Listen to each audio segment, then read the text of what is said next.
You here. I Great. really am. Thank you. Tell me, you know what? Municipal court judge you're running for. Week from tomorrow. Right. Big election. Yep. So everybody get out there and vote. Everybody get out there and vote. Give me your background. Give me your background on why did you decide to run for municipal court judge? Okay, well, that's two different questions. My background is that I've been an attorney in Hancock County since 1993. My wife and I have lived here. We got married in 1992. Okay. Grown up in Findlay, lived here my whole life. Think it's a great community. Real happy to be involved in Hancock County. So why did I run? Really a couple of reasons. One is I'm the most qualified for the job. I have the most experience, really, I think the most wide-ranging experience. Secondly, I believe in this community. I believe in Hancock County. I think it's a real positive place, and I want it to continue to be a positive place. So, okay, so when did you start? Where'd you go to school? I went to Loyola University of Chicago for undergraduate. Graduated from Findlay High School. Loyola University in Chicago for undergraduate. Drake University for law school, and then returned here to begin working with George Kentris. That's right, George Kentris, one of my favorite people of all time. And I remember we talked one time, and you talked about the lesson that George Kentris taught you. I don't know if it's a lesson. What did he say to you? Because I remember it. Tell me what he said.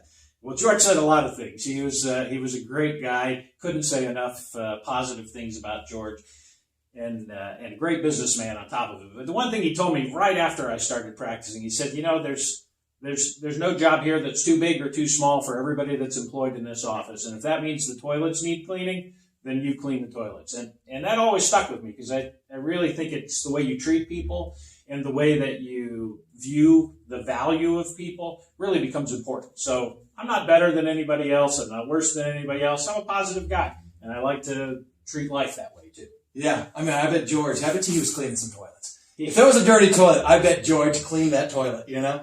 I can't say I ever saw him do it, but I would say that we had some pretty clean toilets in the office. So, I did personal training with George years back, and gosh, I love that guy. God rest his soul, you know? Yes. He was a great man. Anyhow, so you worked in that office as what kind of attorney? So I did general practice. So I started really before law school working for George, and then he hired me right after law school. I passed the bar, began working with George, and worked there about 5 years till he decided that he was going to move his office to really focus on the Taco Bell business. Yeah. And so when he did that, I had the opportunity to go to Drake, Phillips, Kinsley, and Clark, and at that time decided to join them, and I've been with them since 1998. Okay, and that's just like a general practice. General practice, yeah. Most of my work is really trial work, those things that would take you to court. I do estate planning and contract work, business work, really very general stuff. But what I mostly do is court related. So are you like a prosecutor or a defender or both? I mean, can you be both? Can you be both? Well, not in those terms, okay? You can't be both because you can't be employed in both capacities. But a prosecutor is one who pursues a case. So in terms of being a plaintiff, yes, I've represented a lot of plaintiffs, but I also have represented a lot of criminal defendants at the same time. Okay. So not a prosecutor because a prosecutor represents the state of Ohio or the city of Findlay. I have not done that. Okay. But I have represented a number of plaintiffs who are required to pursue actions. Okay. See, I'm learning a lot. So if I ask dumb questions or I ask 5 questions, and expect you to answer them all at once. Sorry. That's all right. It's good. It's all good. Okay. So what is the municipal court judge? I've learned a lot in the past 3 or 4 weeks just reading the articles, that come out in the Courier about what's going on in Findlay. And I know there's 2 municipal court judges. That's correct. And you're going for one of the positions. That's correct. And what is the job of the municipal court judge, basically? So municipal court, to begin with, municipal court are those cases that are $15,000 or less, misdemeanors of the first degree and below, small claims court, landlord-tenant eviction cases, those kinds of cases are the cases that come before it. But the municipal court judge, what's the role of that? The role is to apply the law fairly to all people who come before the court. And then if you've been convicted of a crime, obviously the court has to pronounce sentence on those individuals as well. Okay, so is Judge Judy, is that municipal court? basically. I mean, is that like, or no, is that just a horrible example? No, Judge Judy is... Judge Wapner. See, remember Judge Wapner? I remember Judge Wapner. Yeah, I'm old enough he to started remember that. it all. Yeah. So they don't treat people with the kind of respect that I think that a judge should. But beyond that, yeah, it's similar to that. The court has to make decisions about the issues that come before them. Okay. Yeah. So what do you like? What kind of cases do municipal court judges take care of? I mean, what would the majority of your day? Is there like, oh gosh, we have another traffic violation, or whatever? So they handle a lot of traffic violations in Findlay Municipal Court, thousands of them over the course of a year. They have thousands and thousands of those cases that come before the court. So, but a typical day would be, depending on whether it's a criminal day or not, you have criminal arraignments, which means the first time that a defendant appears before the court, they're entitled to... Wait, what do you mean by criminal arraignments? What does that mean now? Okay. You mean, say it again? Say that again? Yeah, criminal arraignment. So when a person has been charged with a crime, they come before the court. Even if it's like running a stop sign? Or no? Yes, but it's a little different if it's not called the same thing, but basically it's their first appearance. Okay. A lot of times if you get a speeding ticket, you can just pay the bond and that takes care of it. So you don't actually have to go to court. Unless you think you're innocent. Unless you're innocent. Okay. The second thing then is that if you've been charged with a crime, then there is a question about what happens should you have to post a bail or bond so that you will appear for future court appearances. So the arraignment, you enter your initial plea. Typically, that would be a plea of not guilty if you've managed to come to court. And then the court has to set bond, which is, do we have to make you pay something so that you can be released from jail while your case is pending? Okay. And you can sentence people to jail. And municipal court does, Municipal court up to 6 months. Right. Up to 6 months. Right. Yep. Okay. And fine, and it has to be, what's the $15,000 thing? You can fine them $15,000? No, that's a civil case. So that's between two people who are not the state of Ohio. So a civil case would be those cases like contract disputes, somebody didn't pay you, those kinds of things. You can file that in municipal court. I see.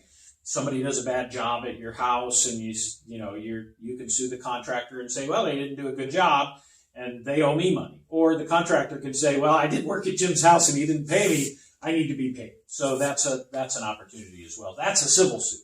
That's a civil suit. Yes. So you don't deal with those. Yeah, I do. Oh, you do deal with those suits. Okay. If elected, yes. But it's only if it's worth less than $15,000.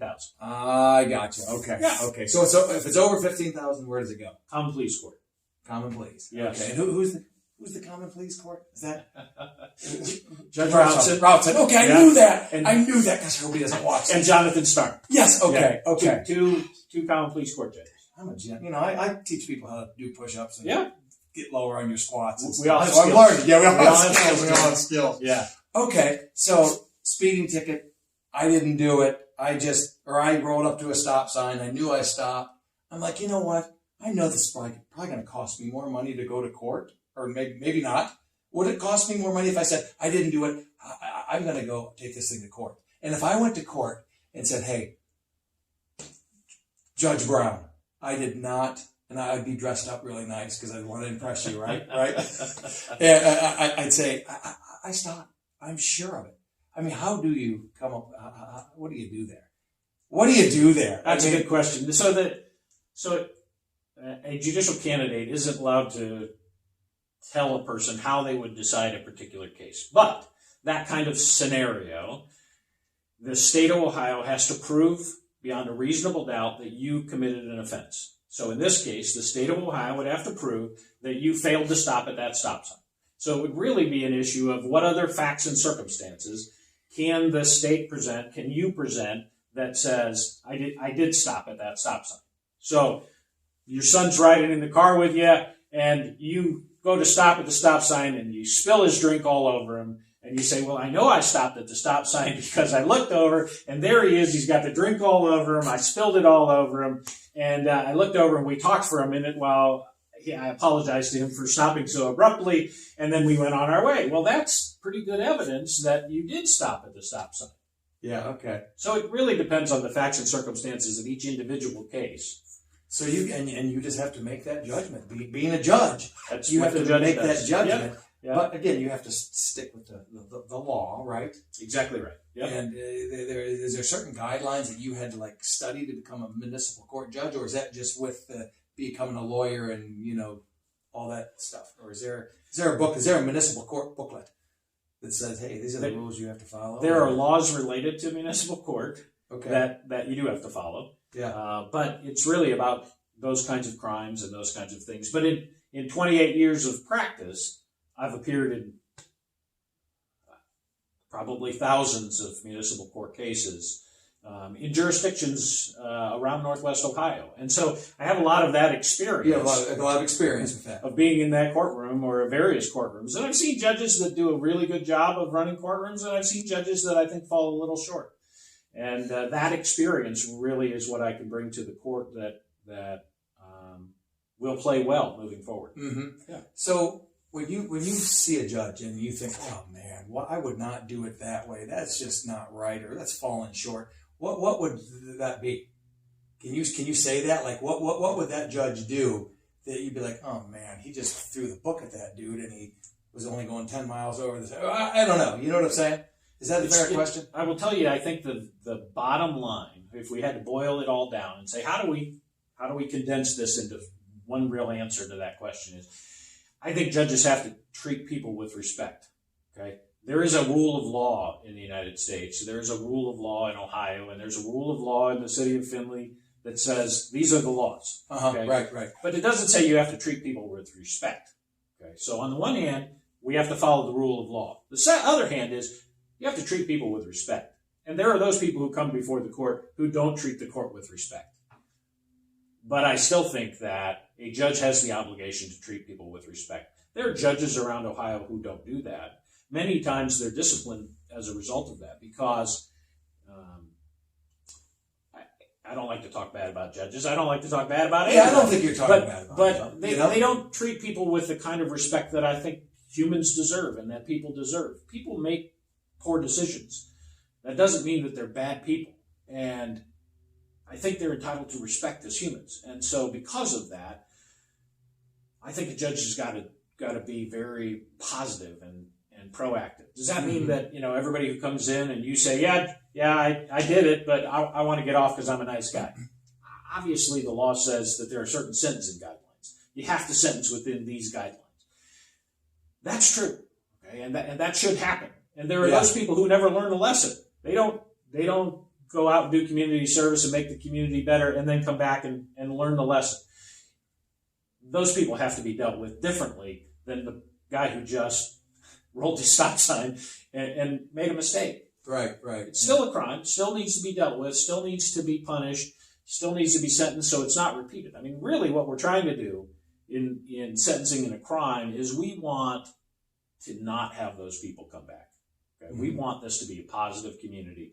We want it to be a positive experience, and we want everybody to be good neighbors to everybody who lives in Hancock County. And so if everybody was a good neighbor, municipal court would just about be out of business because we wouldn't have people committing crimes and we wouldn't have people having to file suit against each other. Occasionally there's a neighbor dispute that might have to happen, but yeah. I mean, so we'd still have the municipal court judge. You'd just be playing probably a lot of golf. Well, I'm just kidding. I don't play much golf, so that wouldn't be my pastime. But yeah, that's an interesting answer, though. So you got a heart. I got a heart. Yeah, you got a heart. Okay, so before we touch on the community service thing, I want to talk about that. Okay. Say I took a $300 stereo at ABC Warehouse. Like, man, I had a bad day. I never stole anything. Clean record, $300, put a stereo in, maybe got mad and thought the manager was a jerk and treated me bad and sold me a bad washer, which I love Bob out there at ABC Warehouse, by the way. Does a great job. And I got busted for my first day in court. Hey, how would you handle me? Well, part of it depends on what do you say? What do you do when you come to court? If you say, hey, judge, stick it in your ear, I don't care because I don't owe you anything. I'm entitled to take it. That's obviously not right. Okay. That's really not what, you didn't learn anything from that. Okay. You come to court and you say, wow, here's what happened. I screwed up. I had made an error. I learned from this. I'm never coming back to court again. And you're sincere and you're very remorseful. That's a different approach than if you come in and say, hey, stick it in your ear. I can do it because I'm entitled to do it. Or I saw some people on TV doing it, so I should do it. It depends on what you bring to the court. Okay? Because remember, we want to do two things. We want to punish for wrongdoing, but we really want to rehabilitate. We don't want you to do it again. So if we don't, how do we teach you not to do it again? Right. Maybe we go out and do community service. So we talked about that, but maybe if you have to go out and do some work in the community to make the community better, you would say, well, this isn't worth it. I don't think it's worth it. I'd much rather make the community better, but I'm not going to steal from somebody else because that's taking someone's property that doesn't belong to me. Right. Kind of go back to the golden rule. We don't do that to other people. And that's really what the law is based on. So it depends on what you bring to the court. Right? So that makes a difference. Absolutely. That definitely makes a difference. Your attitude, your attitude makes a difference. And you can make even if it's the same crime, the next guy, and I came in, sorry, Judge Brown, I won't do it again. I got started. And, I'm up for working at Litter Landing for a few Saturdays and recycling some stuff. I'm never going to do that. Right. And then you get a guy who does the same thing. And it's like, no, screw this. You know what? They got plenty of money. That's where your judgment comes in, right? Absolutely. Yep. And that's the difference is what lesson have you learned? And how do we keep you from doing that? Keep you from doing it again. Do you deal with DUIs? Municipal court does. Yeah. Okay. Yeah. And whatever happened to the Rock? Let's talk about community service. Let's talk about rehabilitation. And because I look at it like, okay, we need a leader in there, a judge that's like really into the community and saying, hey, let's get this community service on par. I don't know what you check on them, the rehabilitation, like you said. And wasn't there a place called The Rock, or is there still a place called The Rock? Currently, there is not. And so why did that not work? Or did it work? A number of reasons. One is that it became very expensive to run. And because of the rules there, it became not very well used. So what happened is The Rock was a work release center. So you would go there when you were not at work, and then when you went to work, you would go to work. Well, you were not allowed to stop on the way back to the center to get food. You couldn't stop to get a meal. I mean, obviously, it is work release, so you're only released to go to work. Well, the problem is that there were a number of things, but it became expensive to run. A lot of people were served bologna sandwiches, so a guy like you got 2 bologna sandwiches and 2 bags of chips. That'd be your meal for the 16 hours that you were not at work. Well, I don't know about you, but it takes a lot of protein to keep that body running, Jim. And, and so people weren't happy with that. And not only that, but they had to pay to be there. And I get that. I mean, they had to pay because they were going to work, so they had some money to do it. And so there were just a number of things that happened. Now, there has been some discussion about trying to get a work release center started again. I think that's a great idea. I mean, that's a great way to make people be punished for their crime. But also, we don't want people to lose their job if we can help it, because people who are employed are productive and less likely to commit crimes and less likely to do negative things in the community. Yeah. Right. Okay. So when you sentence somebody, like if somebody gets a second DUI, I mean, are there rules like, okay, this is your second one, you have to, this is the law, you have to go to jail, or do you still have the discretion to say, okay, you knocked one off again Friday night, Jim.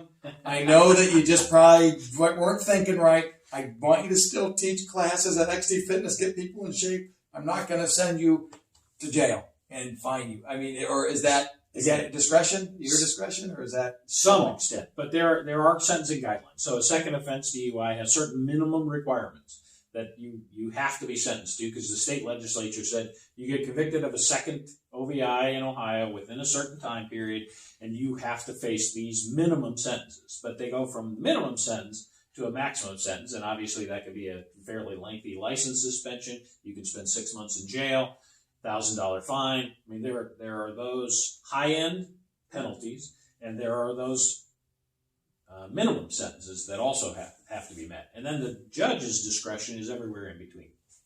Is the jail crowded? Yes. And who sends more people to the Hancock County Jail? The Routson or you? Well, I don't send anybody because I'm not the judge yet, but or the municipal court judge. Yeah, the common pleas court. And to be honest with you, I have not sat down and said, okay, each one of these individuals is here because of this court or that court. Common pleas court sends more. They also have more people on bond there. That, of course, if you're on bond, that means you've been charged with a crime, but you haven't been convicted yet. Like the guy that was... But you're in jail, but nobody's got you out on bond. Right. Somebody can get you out if they pay some bucks, right? Yeah. Okay, so they have more people on bond. They have more people on bond. Like the guy on the set that shot the police officer. He's on bond right now. He's been charged, but he's not convicted. Yeah, he has been charged. He's not been convicted. I don't think they set bond for They don't set bond for people. I think, at least initially. Yeah. And I haven't followed that case after he was arrested very closely, but after he was arrested, initially the court did not set bond, said that they would not establish a bond. Again, I haven't followed that case, so I can't say what happened then. Right. I think he's been arraigned. I know he's been indicted. I think he's been arraigned. Yeah. And they probably set some bond at that point, but it's more people from there. But there's a finite number of beds that's available at the Justice Center, and they're looking at ways to work around that. But because of that, you have to be real careful about how you sentence people to jail. And right now, municipal court is having a difficult time.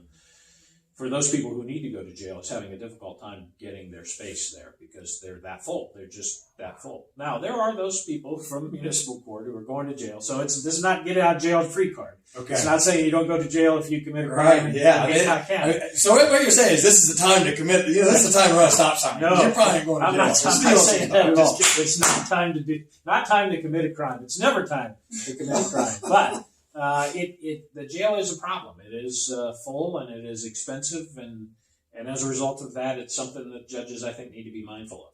So you get two municipal court judges that are really into the community and into the rehabilitation and the community service. That would help, not right?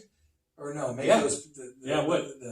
There are. What'd you call it? You didn't call it jail. What'd you call it? Justice Center. The Justice Center. That sounds better than jail. Hey, Jim, you going to? I heard you spend the weekend in jail. No, the Justice Center. Yeah, I like that better. Yes, I think that there are alternatives to sentencing that are a good idea.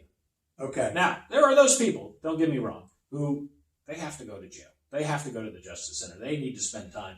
Because the idea is, look, we don't want you to come back. We want you to learn the lesson. We don't want you to come back to court. And, well, some people have a lot tougher time to learn the lesson. Yeah. Yeah. Right. Okay. All right. I'm glad I don't know a lot about, the court system. I've never had to go there at this point. Maybe that's good, but I shouldn't say that.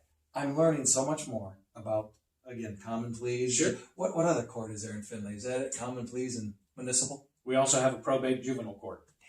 So really? Okay. Probate is a number of matters like estates, guardianships when an adult or a child needs a guardian, those kinds of things. That's a probate court matter. And juvenile court would be juvenile offenders. So you don't see juveniles. You see all adults. Not in municipal court, you only see adults. Yep. Okay. Yeah.